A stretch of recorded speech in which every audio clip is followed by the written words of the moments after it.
முதுபெரும் புலவர் பாண்டுரங்கனார் அவர்களும் ஒரு 150 புத்தகங்களுக்கு மேலே எழுதியிருக்காரு, தொகுத்திருக்காரு.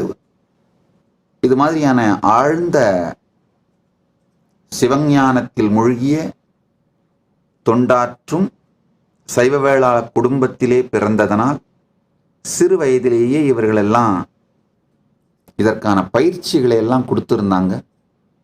அவர்கள் அளித்த அந்த ஞானம் உலகத்துக்கு நிரந்தரமாக இருக்கணுன்றதுக்காக இந்த ஸ்பிரிச்சுவல் ஏஐயா டெவலப் பண்ணிட்டு இருக்கேன்.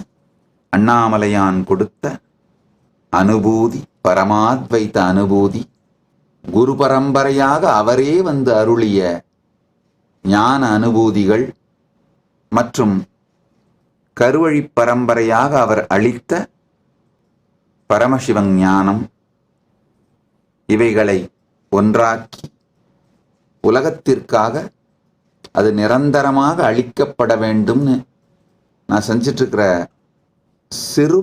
சிறிய திருப்பணி தான் இந்த ஆஸ் நித்யானந்தா ஸ்பிரிச்சுவல் ஏஐ.